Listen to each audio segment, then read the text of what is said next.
আলহামদুলিল্লাহ রাব্বিল আলামিন ওয়াসসালাতু ওয়াসসালামু আলা সাইয়্যিদিল মুরসালিন ওয়া আলা আলিহি ওয়া সাহবিহি আজমাইন। সম্মানিত দর্শক মণ্ডলী, কাছে ও দূরে, গ্রামে গঞ্জে, দেশে বিদেশে যে যেখানে বসে আমাকে দেখছেন, সবাইকে জানাচ্ছি আন্তরিক মোবারকবাদ, প্রীতি, শুভেচ্ছা, ভালোবাসা। আপনাদের সাথে রয়েছি বরাবরের মতো আমি মুফতি ওয়ালিউল্লাহ পাটোয়ারি। আপনারা স্ক্রিনে হৃদয় বিদারক একটি দৃশ্য দেখলেন। নাউযুবিল্লাহি মিন যালিক। আল্লাহ তাআলা কালামে মাজিদে বলেছেন, ওয়া আবুদুল্লাহ ওয়া লা তুশরিকু বিহি শাইআ ওয়া বিল ওয়ালিদাইনি ইহসানা। আল্লাহ পাকের ইবাদত করো এবং শিরিক মুক্ত ইবাদত, শিরিক করো না। এরপরে আল্লাহ তাআলা বলছেন যে পিতামাতার প্রতি সদাচরণ করো, ভালো ব্যবহার করো। আর এখানে আমরা দেখলাম যে নাউযুবিল্লাহি মিন যালিক, তার মাকে জ্যান্ত কবর দেওয়ার জন্য সে চেষ্টা চালাচ্ছে, নাউযুবিল্লাহি মিন যালিক। অথচ মায়ের ব্যাপারে নবী করিম সাল্লাল্লাহু আলাইহি ওয়াসাল্লাম বলছেন, আল জান্নাতু তাহতা আকদামিল উম্মাহাত। নূর নবীজির কথা যে সত্য বলে মানে, মা জননীর পায়ের নিচে জান্নাত যেন মানে। সুবহানাল্লাহ বিহামদি। আর এই কুলাঙ্গার সন্তান কি করছে? নাউযুবিল্লাহি মিন যালিক। হযরত আবু হুরায়রা রাদিয়াল্লাহু তাআলা আনহু থেকে বর্ণিত যে নবী করিম সাল্লাল্লাহু আলাইহি ওয়াসাল্লাম কাছে একজন লোক এসে জিজ্ঞেস করলো, মানা হাক্কু বিহাসনি সাহাবাতি ইয়া রাসূলুল্লাহ, আমার সবথেকে উত্তম ব্যবহার পাওয়ার হকদার কে? তো নবী করিম সাল্লাল্লাহু আলাইহি ওয়াসাল্লাম বলছেন যে ক্বালা উম্মুকা, তোমার মা। এরপর আবার সে জিজ্ঞেস করলো সুম্মা মান, এরপর কে? নবীজি বললেন ক্বালা উম্মুকা, তোমার মা। এরপর আবার জিজ্ঞেস করলেন সুম্মা মান, এরপর কে?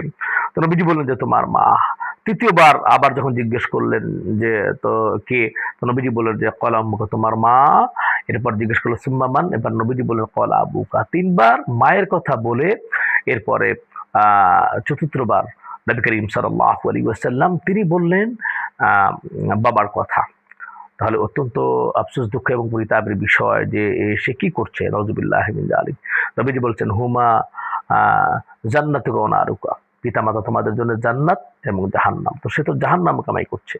সম্মানিত দর্শক মণ্ডলী, আল্লাহ সুবহানাহু ওয়া তাআলা আমাদের সকলকে পিতামাতার প্রতি সদয় হওয়ার তৌফিক দান করেন। এই ধরনের যারাই দেখবেন সকলে তীব্র প্রতিবাদ করবেন। আমিও আজকের অনুষ্ঠান থেকে তীব্র প্রতিবাদ করছি যে যেই মা 10 মাস 10 দিন গর্ভে ধারণ করেছে, সেই মাকে সে জ্যান্ত কবর দেওয়ার জন্য সে চেষ্টা চালাচ্ছে। নাউযুবিল্লাহি মিন যালিক। আল্লাহ সুবহানাহু ওয়া তাআলা এই ধরনের গুনাহ থেকে আমাদেরকে হেফাজত রাখেন, নয়তো আল্লাহ পাকের গজব চলে আসবে। শহীদ দর্শক মণ্ডলী, আমরা মাকে ভালোবাসবো ইনশাআল্লাহ। আল্লাহ তাআলা বলছেন পিতামাতার অবশ্যই তাদেরকে ভালোবাসতে হবে। শুধু তাই না, আমরা যদি পিতামাতার অনুগত থাকি, নবীজি বলেছেন যতবার তাদের দিকে তাকাবো আল্লাহ তাআলা কবুল হজের সওয়াব দিবেন। সুবহানাল্লাহি বিহামদিহি, সুবহানাল্লাহি বিহামদিহি। তাহলে এই নিয়ামতকে কেন আমরা এরকম ভাবে অবহেলা করব?